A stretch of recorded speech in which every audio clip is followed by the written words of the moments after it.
सुनेत्रा पवार या आता राष्ट्रवादीच्या नेत्या असणार आहेत। त्याचबरोबर आज त्या उपमुख्यमंत्री म्हणून शपथ घेतील आणि पक्षामधले सगळे अधिकार जे आहेत, संविधानिक अधिकार आता सुनेत्रा पवार यांच्याकडे असणार आहेत। राष्ट्रवादीच्या राष्ट्रीय कार्यकारिणीच्या बैठकीमध्ये त्यानंतर पक्षाचा अध्यक्ष निवडला जाईल।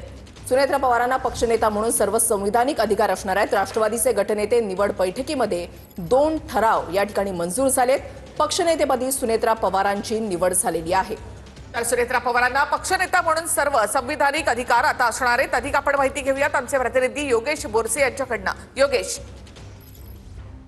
विधिमंडळाच्या गटाची सुनेत्रा पवार यांची निवड आधीच झालेली आहे आणि दुसरा एक ठराव याच बैठकीत मांडण्यात आलेला आहे। अर्थातच पक्षनेतेपदी सुनेत्रा पवार या असतील अशा पद्धतीचा जो काही प्रस्ताव आहे तो छगन भुजबळ यांच्याकडून मांडण्यात आलेला आहे आणि त्याला देखील सर्वच राष्ट्रवादीच्या नेत्यांनी आमदारांनी एकमताने मंजुरी दिलेली आहे। त्यामुळे पक्षातील सर्व संविधानिक जो काही अधिकार असणार आहे तो अर्थातच आता सुनेत्रा पवार यांच्याकडे असणार आहे। पक्षनेतेपदी अर्थात पक्ष अध्यक्षपदी आता त्यांची निवड ही जवळपास निश्चित मानली जात आहे, कारण 2 ठराव आजच्या या बैठकीत मांडले गेलेले दोन्ही महत्वपूर्ण असे ठराव होते ते आजच्या या गटनेतेपदाच्या बैठकीमध्ये मांडण्यात आलेला आहे। त्याला मंजुरी देखील सर्व आमदारांनी नेत्यांनी दिलेली आहे। त्यामुळे आता यापुढची जी काही घडामोड आहे ती अर्थातच उपमुख्यमंत्री पदाची शपथ असणार आहे, कारण उपमुख्यमंत्री अजित पवार यांच्या निधनानंतर ही जबाबदारी नेमकी कोणाकडे असणार आहे या संदर्भातले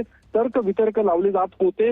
वेगवेगळी नावं देखील पुढे येत होती, मात्र अखेर या सगळ्या तर्क वितर्कांवरती चर्चांवरती आता पडदा पडलेला आहे। राष्ट्रवादीकडून सर्व अधिकार आता सुनेत्रा पवार अर्थातच पवार कुटुंबामध्येच पक्षाचं सर्व अधिकार, पक्षाचं अध्यक्षपद आणि उपमुख्यमंत्रीपद हे अजित पवारांच्या निधनानंतर त्यांच्याकडेच असणार हे आता निश्चित झालेला आहे। पक्षाने देखील, पक्षाच्या सर्व आमदार नेत्यांनी देखील हाच निर्णय घेतलेला आहे आणि या संदर्भात हा ठराव देखील आता मांडण्यात आलेला आहे। सुरुवातीचा गटनेते पदाचा जो ठराव होता तो आता पक्षाचे ज्येष्ठ नेते अर्थात दिलीप वळसे पाटील यांनी मांडला, त्याला अनुमोदन छगन भुजबळांनी दिलेला आहे। दुसरा जो ठराव मांडला गेला होता तो भुजबळांनी मांडलेला आहे, त्याला देखील सर्वांनीच एकमताने मंजुरी दिलेली आहे। त्यामुळे या सगळ्या पक्षाची जबाबदारी आता सुनेत्रा पवार जी वाटचाल असेल ती आता सुनेत्रा पवार यांच्या नेतृत्वाखाली या पुढच्या काळात पक्षाची वाटचाल होणार आहे। ज्या पद्धतीने अजित पवार यांच्याकडे देखील पक्षाचं राष्ट्रीय अध्यक्ष पद होतं, ते स्वतः या पक्षाचं नेतृत्व करत होते आणि आता सुनेत्रा पवार या पक्षाचं नेतृत्व करणार आणि पक्षाची पुढची वाटचाल सुनेत्रा पवार यांच्याकडे असणार आहे। या दोन्ही महत्वाच्या घडामोडी आजच्या या दिवसभरातल्या आहेत आणि संध्याकाळी जी 5 वाजता आहे ती शपथ सुनेत्रा पवार या उपमुख्यमंत्री पदाची घेणार आहेत। या दोन्ही ठरावासंदर्भात सकाळी जी काही बैठक पार पडलेली आहे देवगिरी बंगल्यावरती, ज्यामध्ये प्रमुख नेते अर्थात प्रफुल्ल पटेल, सुनील तटकरे, भुजबळ या सर्व प्रमुख नेत्यांच्या उपस्थितीत ही बैठक पार पडली होती। ज्या बैठकीला सुनेत्रा पवार देखील उपस्थित होत्या त्या बैठकीमध्ये ही चर्चा झालेली आहे, त्याला अंतिम स्वरूप आता देण्यात आलेलं आहे। काल बारामतीमध्ये पवार अर्थात सुनेत्रा पवार, जय पवार, पार्थ पवार यांच्यासोबत या संदर्भातल्या चर्चा झालेल्या होत्या।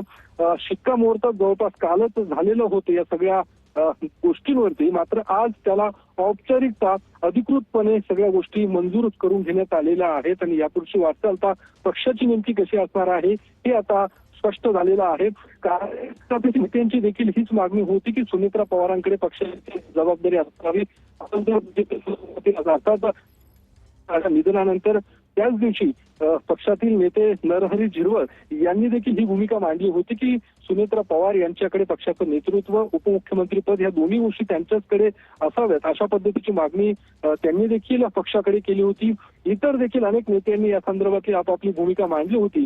पक्षाने त्याचा देखील विचार केलेला आहे आणि एकूणच पक्षाची पुढची जर वाटचाल अगदी ज्या पद्धतीने अजितदादांनी पक्षाची वाटचाल पुढे नेलेली आहे तशीच जर वाटचाल पुढे न्यायची असेल तर सुनेत्रा पवार यांच्याकडे ही सर्व सूत्र असणं गरजेचं आहे आणि त्या सगळ्या गोष्टींचा विचार करूनच आज पक्षातल्या आमदारांनी आणि नेत्यांनी देखील तशा पद्धतीचा प्रस्ताव मांडला, त्याला सगळ्या आमदारांनी एकमताने मंजुरी दिलेली आहे। आता पुढची जी वाटचाल असेल सुनेत्रा पवार त्या सगळ्या पक्षाची जबाबदारी पार पाडतील।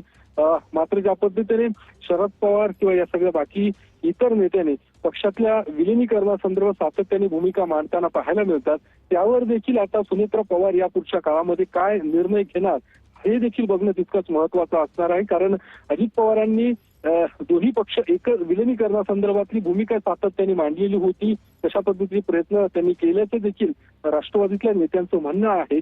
आता सुनेत्रा पवारांकडे पक्षाची जबाबदारी आल्यानंतर सुनेत्रा पवार नेमकं काय कशा पद्धतीची भूमिका या पुढच्या काळात विलिनीकरणासंदर्भात घेणार हे देखील बघणं आता नक्कीच तितकंच योगेश, महत्त्वाचं थोडंसं थांबवतो तुम्हाला.